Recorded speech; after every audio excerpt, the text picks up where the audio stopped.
This news update is brought to you by I won for me to me. For me?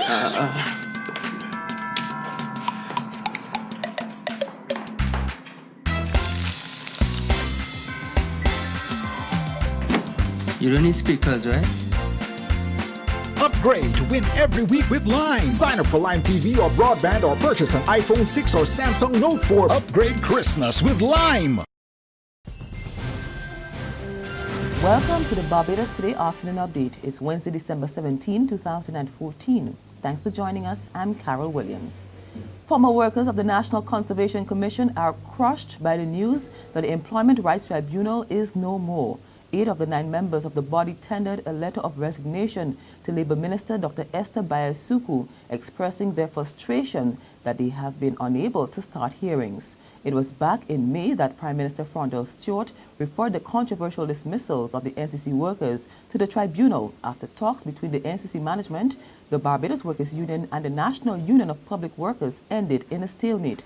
The workers are now wondering what's next for their case. Cynthia Eiffel and Troy Nichols tells Barbados Today it's worrying, particularly since they were left empty-handed since May.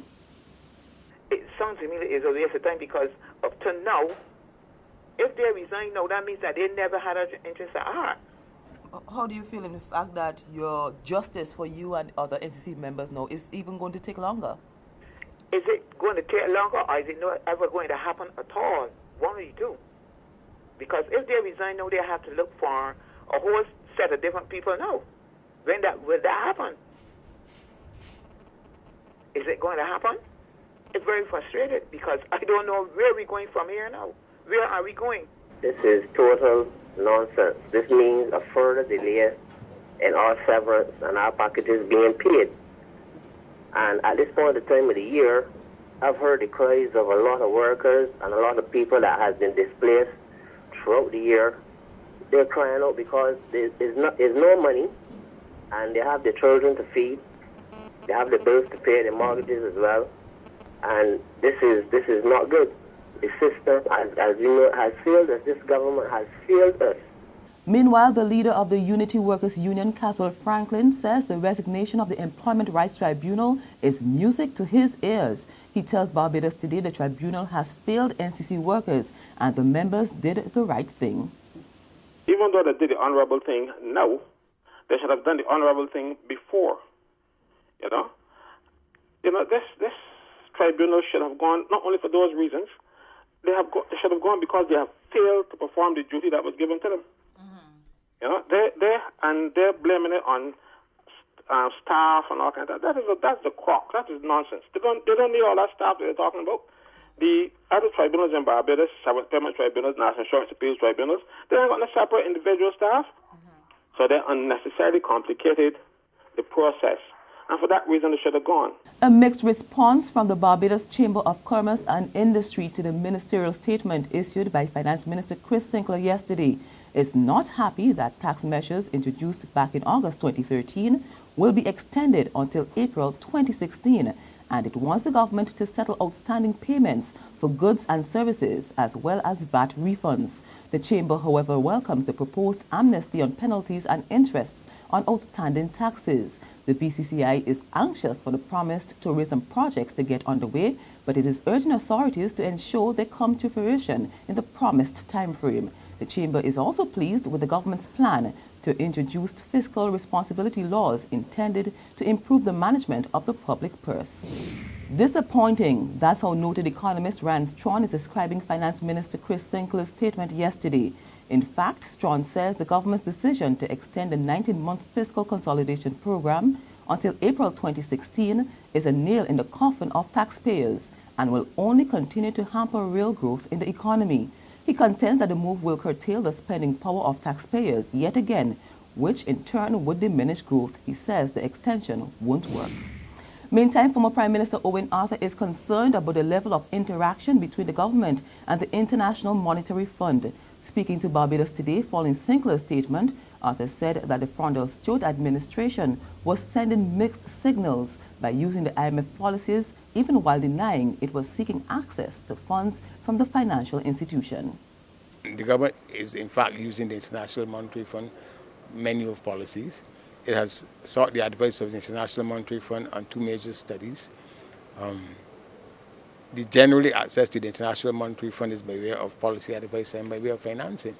It could put Barbados in a, and I'm not advising it I can't advise the government what to do. But if the government is going to follow IMF policies, generally countries that follow IMF policies have access to IMF financing.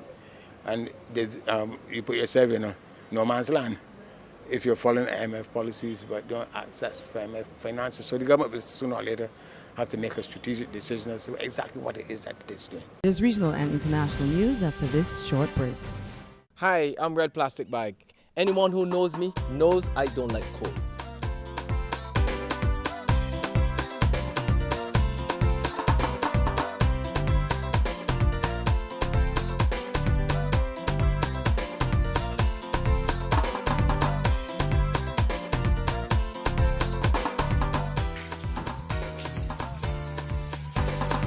Sunshine reigns in my country. I love it.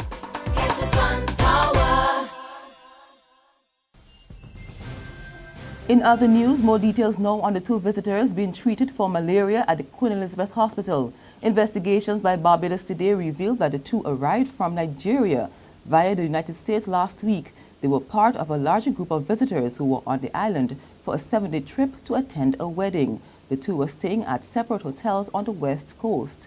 Meantime, Chief Medical Officer Dr. Joyce St. John says Barbadians do not need to take any preventative measures since the disease is not endemic to the country, adding that the visitors were being treated in isolation at the QEH.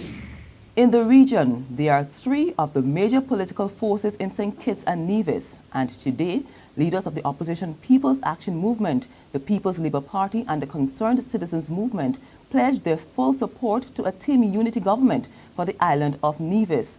PAM leader Sean Richards, PLP leader Timothy Harris, and CCM leader Vance Emery initialed the accord, which was witnessed by former deputy leader of the ruling St. Kitts and Nevis Labour Party, Sam Condor, earlier today. The signing of the historic Charleston Accord comes ahead of the expected announcement by Prime Minister Dr. Denzel Douglas of a date for fresh general elections.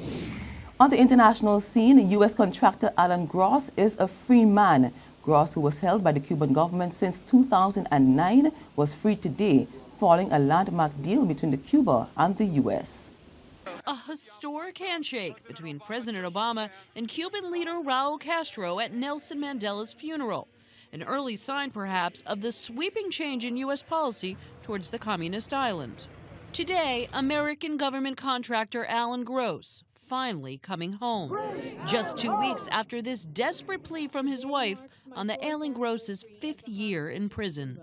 Please, Mr. President, don't leave Alan to die in Cuba. Last week, President Obama hinted a deal may be in the works in an interview with Univision. You know, we've been in conversations about how we can get Alan Gross home for quite some time. With the Cuban government? We have been working through a whole variety of channels. Gross was arrested in 2009 for trying to deliver cell phones and other communications equipment to the communist island. He was convicted and sentenced to 15 years in jail for trying to subvert the Cuban government. And that's where we end our afternoon update, but you can join us again this evening. Until then, log on to www.barbadostv.bb, subscribe to our e-paper, email updates, or like us on Facebook. You can also catch us on Izumi Media in bus terminals or screenplay at supermarkets and gas stations near you. Also tune in to Channel 101 on Lime TV to get all the latest news and sports. I'm Carol Williams. Have a fantastic day.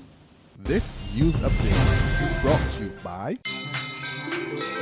You got an upgrade for Christmas. If you're feeling lucky, you could win some money. Upgrade for Christmas. $200,000 in cash and prizes. With Lime, you could win some money. It's Lime's Christmas Lottery. 250 winners this Christmas, oh yeah. Sign up or upgrade to super fast broadband, Lime TV, e-billing, a data plan. Top up $15. Purchase a handset or text 4263 to enter. Upgrade for Christmas.